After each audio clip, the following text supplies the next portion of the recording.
नेपाल के लिए भारत क्यों इतना इम्पोर्टेंट है और भारत से उसका क्या कनेक्शन है। दोस्तों, नेपाल की 60% इकोनॉमिक एक्टिविटीज भारत से होती है और 80% इम्पोर्ट भारत से ही होता है। सोच कर देखिए कि क्या बिना इकोनॉमी के कोई भी देश चल सकता है?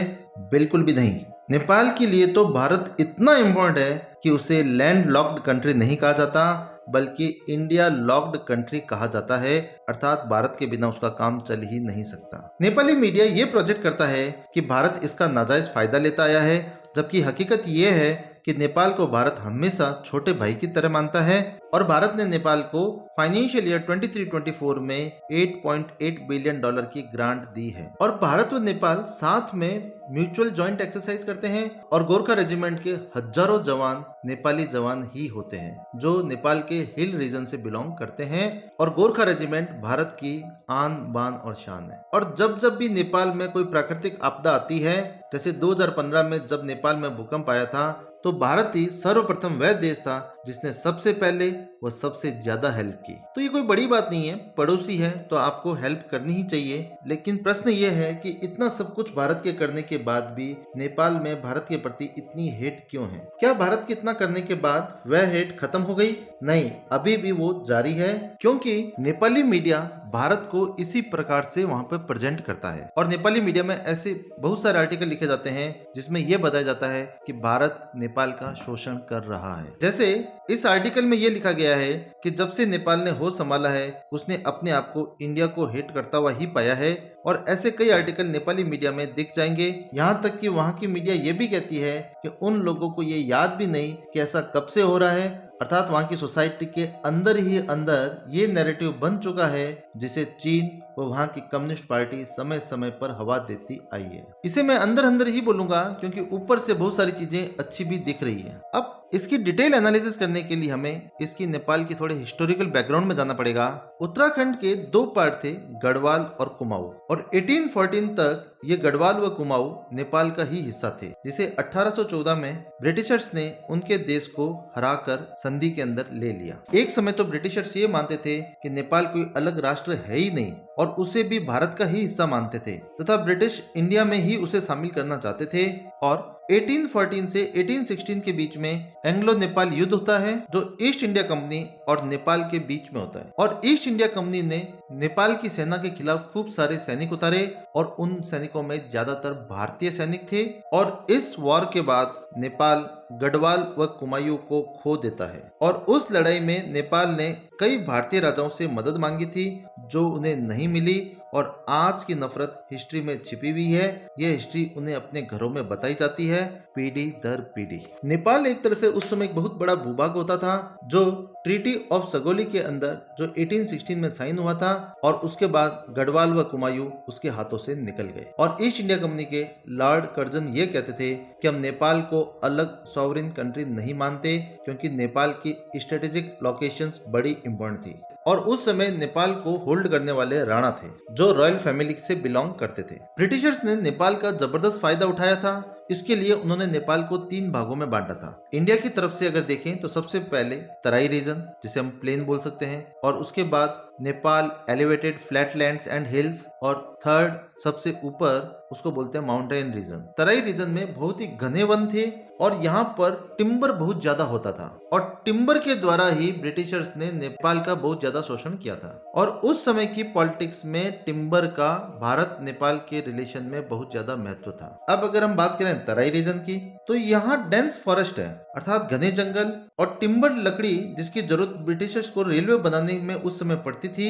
और भारत में रेलवे बनाकर भारत के रॉ मटेरियल को पोर्ट पर पहुंचा पाते थे तथा उसके बाद उन्हें ब्रिटिश फैक्ट्रीज के अंदर पहुंचाते थे। कुल मिलाकर अगर उन्हें भारत को लूटना था तो उन्हें नेपाल की लकड़ी की जरूरत थी। तो नेपाल की लकड़ी के लिए ब्रिटिशर्स ने नेपाल के राजा जो राणा कहे जाते हैं उनसे एग्रीमेंट किया कि हमें रेलवे बनाने हैं, आप हमें लकड़ी दे दीजिए। और वहां के नेपाल के राणा ने कहा ओके, हम आपको दे देंगे। वैसे भी नेपाल के राणा के पास हाँ भरने के अलावा कोई भी ऑप्शन नहीं था। बदले में राणा को पैसे दिए गए थे, हालांकि वे बहुत ही कम थे। तो फायदा राणा का भी था तथा ब्रिटिशर्स का भी था, परंतु ज्यादा फायदा हमेशा की तरह ब्रिटिशर्स ने ही उठाया था। तो 1882 में इस एग्रीमेंट पर साइन हुए कि नेपाल से टिम्बर का एक्सपोर्ट ब्रिटिशर्स को किया जाएगा और वह बहुत ही नॉमिनल चार्ज पे किया जाएगा। और इससे मेन फायदा ब्रिटिशर्स को हुआ, थोड़ा कम फायदा राणा को हुआ, परंतु नेपाल की आम जनता को कुछ भी फायदा नहीं हुआ। और उस समय नेपाल एक तरह से अंग्रेजों के लिए सोने के अंडे देने वाली मुर्गी की तरह बन गया था, क्योंकि लूटना उन्हें भारत को था। उस लूटने के लिए ब्रिटिशर्स को रेलवे बनानी थी जिसे इंडिया के इंटीरियर पार्ट से सामान को पोर्ट तक लाया जा सके, परंतु उस रेलवे बनाने के लिए जिन टिम्बर की जरूरत थी वह इन्होंने नेपाल से बहुत सस्ती रेट में ले लिए। तो ये कह सकते हैं कि नेपाल का यूज इंडिया में ब्रिटिश एम्पायर को फैलाने के लिए और लूटने के लिए किया गया। इसके कुछ समय बाद वर्ल्ड वॉर फर्स्ट स्टार्ट हो गया और अभी तक ब्रिटिशर्स ने नेपाल के टिम्बर या कह सकते हैं लकड़ियों का ही एक्सप्लॉयटेशन किया था, परंतु अब उन्हें आर्मी में शामिल होने के लिए आदमियों की जरूरत पड़ी, तो उन्होंने नेपाल के यूथ को भी एक्सप्लॉइट करना शुरू किया। और फर्स्ट वर्ल्ड वॉर के समय 2.5 लाख युवा सैनिक जो नेपाल से थे वह ब्रिटिश सेना में शामिल हुए और वह उन्हें बहुत सस्ते में मिले थे। और ज्यादातर सैनिक या तो वर्ल्ड वॉर फर्स्ट में अलग अलग मोर्चों पे लड़ते हुए मर गए या वह मिले ही नहीं। इससे नेपाल में युवा भी कम पड़ गए थे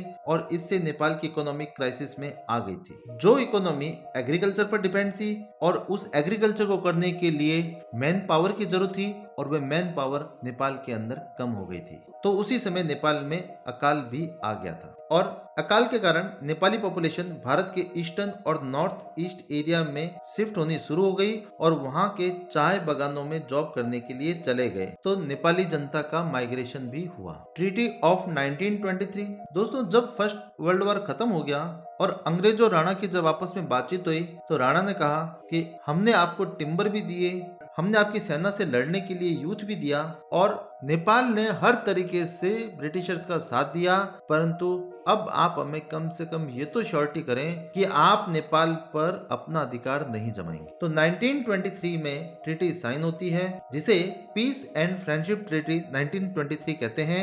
इस ट्रीटी में यह भी लिखा था कि आपकी टेरिटरी ब्रिटिशर्स के खिलाफ यूज नहीं होगी, नेपाल के जितने भी फॉरेन अफेयर्स होंगे उसे ब्रिटिश देखेंगे और इन शर्तों के साथ नेपाल को अलग राष्ट्र की तरह ट्रीट किया जाता है। परंतु नेपाल के राणा के मन में अभी भी यह डाउट था कि इन ब्रिटिशर्स का भरोसा नहीं है, इन्होंने ऐसे झूठे वादे कर करके पूरे भारत को हड़प लिया, क्या पता ये कभी भी नेपाल को भी इसी प्रकार से हड़प सकते हैं। तो ब्रिटिशर्स ने उन्हें ये कहा कि आप ये टेंशन मत लीजिए, यदि हम पूरे वर्ल्ड के सामने अगर आपको एक राष्ट्र की तरह ट्रीट करें तब तो आपके मन से ये डाउट दूर हो जाना चाहिए। तो ब्रिटिशर्स ने लीग ऑफ नेशंस, जिसे हम राष्ट्र संघ बोलते हैं, उसमें नेपाल का अलग राष्ट्र की तरह नाम लिखवाया, जिससे नेपाल को पूरे विश्व के सामने एक अलग राष्ट्र की स्वीकृति मिल गई। क्योंकि लीग ऑफ नेशन पूरी दुनिया का एक तरह से ऑर्गेनाइजेशन था और इसमें एंट्री का अर्थ यह था कि आप एक इंडिपेंडेंट रिकॉग्नाइज कंट्री है।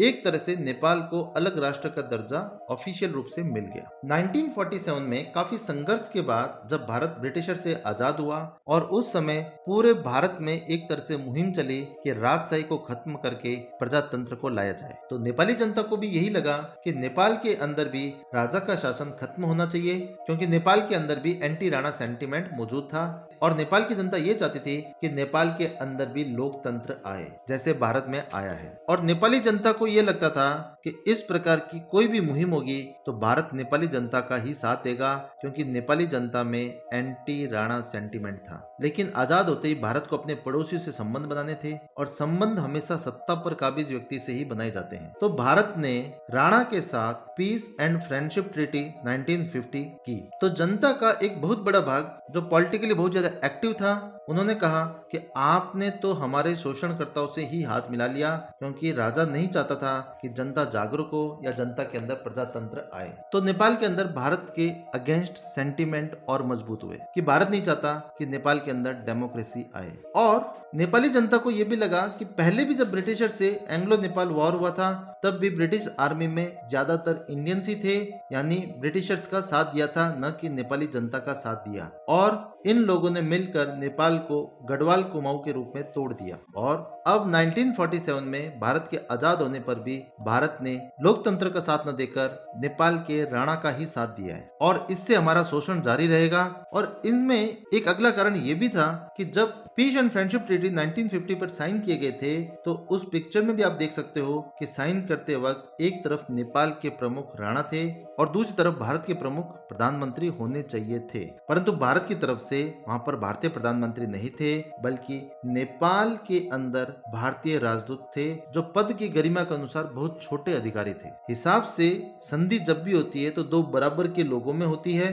तो एक तरफ अगर नेपाल के प्रमुख थे तो दूसरी तरफ हिसाब से भारत के प्रमुख होने चाहिए थे। या ये कह सकते हैं कि आपने तो शुरुआत से ही हमें ये मान लिया था कि नेपाल एक छोटा भाई है और भारत बड़ा भाई है, तो बड़ा भाई चाहे जो कर सकता है। और यह सेंटीमेंट नेपाल में आज तक भारत के खिलाफ काम करता है। फिर एक कारण और भी है, जैसे कई लोग ये कहते हैं कि अगर नेपाल छोटा भाई है तो उसे छोटे भाई की तरह ही तो ट्रीट करेंगे, परंतु नेपाल के पॉलिटिकल एक्टिविस्ट ये बात कहते हैं कि आप हमें यंगर ब्रदर कैसे मान रहे हैं। भारत तो 1947 में ब्रिटिशर से आजाद हुआ, जबकि हम तो ब्रिटिशर्स के समय से ही अलग राष्ट्र थे। और नेपाली लोग ये भी कहते हैं कि 2016 में हमने डिप्लोमेटिक रिलेशंस को सेलिब्रेट किया था, क्योंकि नेपाल और ब्रिटिशर्स के 200 ईयर कंप्लीट हो चुके थे। आगे जाकर भारत और नेपाल के रिलेशन काफी अप और डाउन हुए और 1971 में एक तरफ भारत पाकिस्तान के युद्ध हो रहे थे और उससे पहले भारत व नेपाल के रिलेशन काफी खराब हो चुके थे, क्योंकि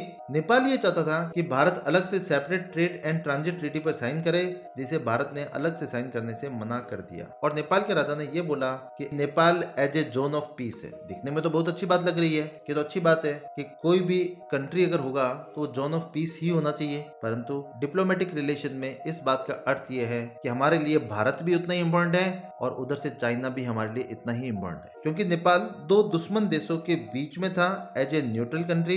तो जियोपॉलिटिक्स में कोई भी देश अगर न्यूट्रल बनने की कोशिश कर रहा है तो वह तुम्हारे लिए आने वाला खतरा बन रहा है, और नेपाल भी कुछ ऐसा ही कर रहा था। पहले संधि के अनुसार नेपाल अपनी जमीन को भारत के खिलाफ यूज नहीं कर सकता था, परंतु उस समय नेपाल ने जब चिढ़कर ये कहा कि Nepal is zone of piece, अर्थात अब चाइना भी हमारी जमीन यूज कर सकता है, और इनके प्रपोजल को वेस्ट कंट्रीज ने सपोर्ट भी किया, क्योंकि वेस्ट कंट्रीज को उस समय इंडिया से काफी समस्या थी। उसका रीजन ये था कि भारत और रशिया के रिलेशन उस समय काफी अच्छे थे और वेस्ट और रशिया के रिलेशन काफी खराब थे, और इधर से भारत और पाकिस्तान के रिलेशन खराब थे। रशिया भारत को सपोर्ट करता था और वेस्ट कंट्रीज पाकिस्तान को सपोर्ट करती थी। तो उस समय किसी भी देश का कोई भी ऐसा मोमेंट जो भारत के खिलाफ होता था तो वेस्टर्न कंट्रीज उसे बिना शर्त समर्थन देती थी। और भारत ने उस समय नेपाल को यह भी समझाया कि आप अपनी लोकेशन तो देखिए, आप तीन तरफ से भारत से जुड़े हुए हो और चौथी तरफ हिमालय है, और हम आपको कोलकाता पोर्ट से भी जोड़ते हैं, आपको ट्रांजिट ट्रेड के लिए एसेस रास्ता देते हैं जिससे आप दुनिया भर में अपना सामान भेजो या मंगाओ और आप भी अपने बिजनेस को खूब बढ़ाओ। और भारत इसमें लगातार आपके साथ खड़ा है।